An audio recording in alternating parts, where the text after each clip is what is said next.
Hello. Today is Monday, September 9th, 4:53. I had to consult my telephone for that one. I'm driving from Helena, Montana down to Jackson, Wyoming.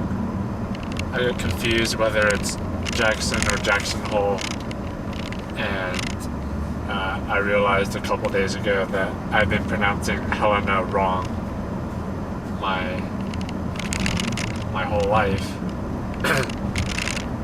I always assumed the H was silent, so I guess it was a French city, so I always said Helena until someone corrected me and I felt stupid. Anyway, I'm driving through Yellowstone National Park here,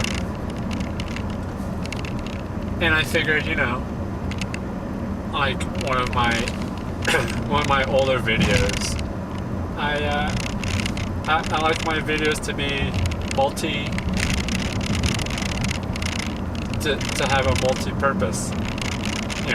If you don't want to listen to me, which is fine, you just put it on mute and then watch this on your monitor, and you too can be driving through Yellowstone with me.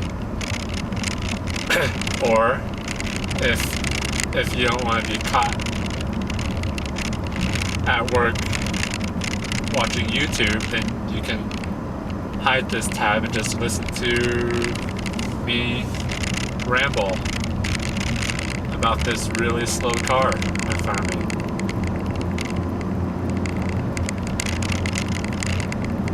And I guess this is kind of like Google Maps Street View,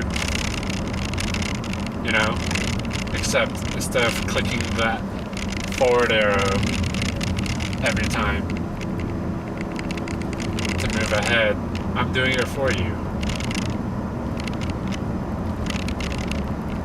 And for the first time of this trip, I saw a Google Map Street View car, and it was when I was driving west in South Dakota on the interstate. And I'm not sure how bugs aren't hitting that camera. Look at this windshield here. This is, I don't know if it registers on the camera. If it doesn't, then that explains everything. But there are dead bug guts everywhere. And this is after a rain and after I washed it off at the gas station.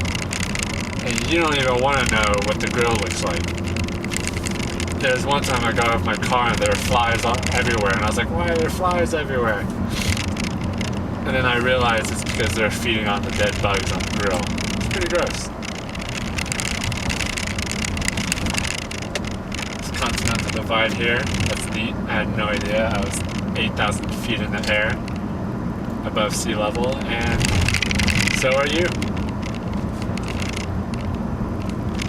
And I just left Old Faithful there, Old Faithful,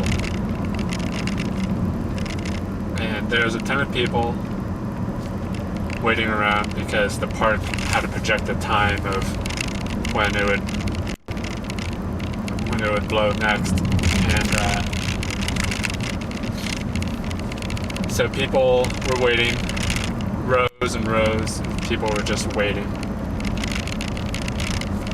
They all had their cameras ready. And a gentleman in front of me was actually sketching it because he wanted to be counterculture. He was a 50-year-old guy, an architect.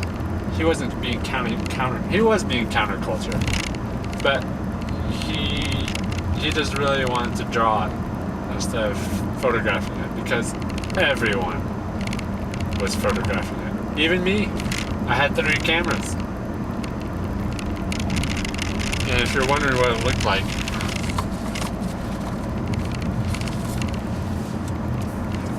it looked like this.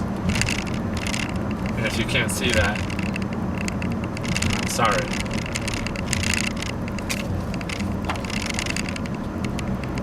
And you know, with everyone taking the same photo from every angle, and this is just the 420 burst. Old Faithful, I don't know how often it goes off, but I'm sure it's multiple times a day. And there are always a bunch of people, hundreds of people, taking the same photos from the same angle.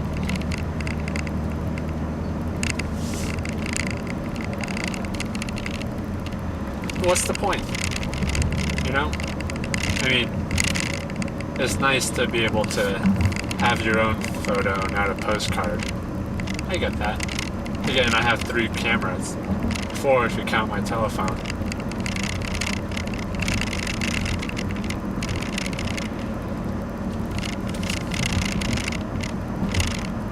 And you know, some people take photos of them in front of Old Faithful to prove that they were there. So that's nice, I guess. But what's the protocol when you're taking a photo in front of a war memorial? Do you smile? Are you supposed to smile? I mean, it's a war memorial. Are you solemn? You know?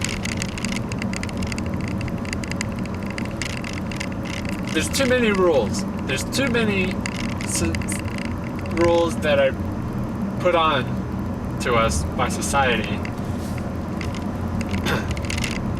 And I say do what you want, but personally for me, I don't think I would smile. I don't even think I'd take a photo of myself in a memorial. Just because I mean, if it's a memorial if it's a Lincoln Memorial, then sure. Or a Washington Memorial. But like a 9/11 Memorial?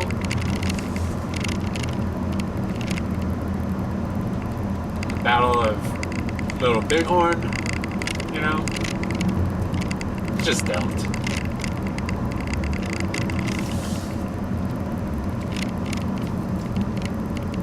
And with so many people taking so many photos of themselves in front of these landmarks, I'm pretty sure eventually we'll be able to search people by image. You know, you don't have to type in a name anymore. You don't have to type in, you know, John McAdams or anything. You can just grab an old photo you have of him, put him in your search engine, probably Google, and it'll find him.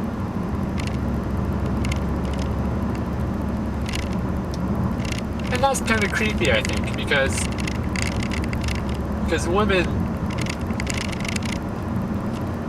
when women get married, they change their last name so that their old lovers won't be able to stalk them. That's not the primary reason, I'm sure, but that's definitely a benefit. You know,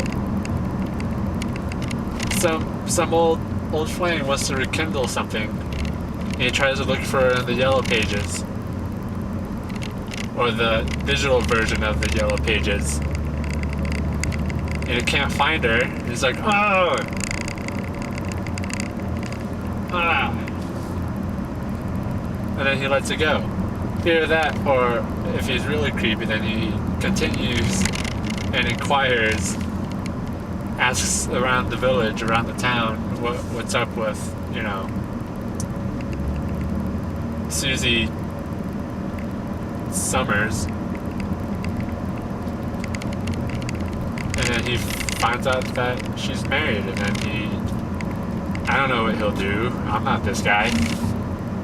But now with this new technology that I'm making up, but is inevitable, this guy can just take this photo of Susie Summers, put it into Google Images, Google Face Find, And you know, she changed her last name for nothing. I mean, for love, sure, because she's married now, happily. But now she has to deal with this problem, this creep.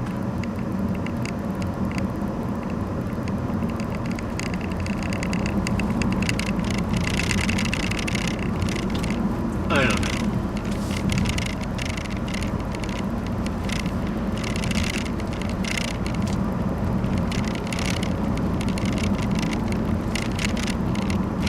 I'm just gonna start painting everything. I'm just gonna start building.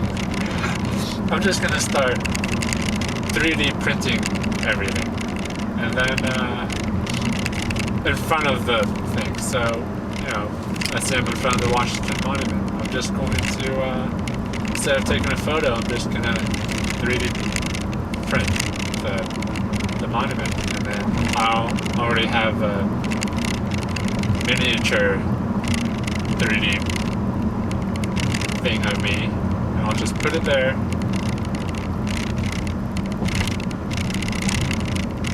And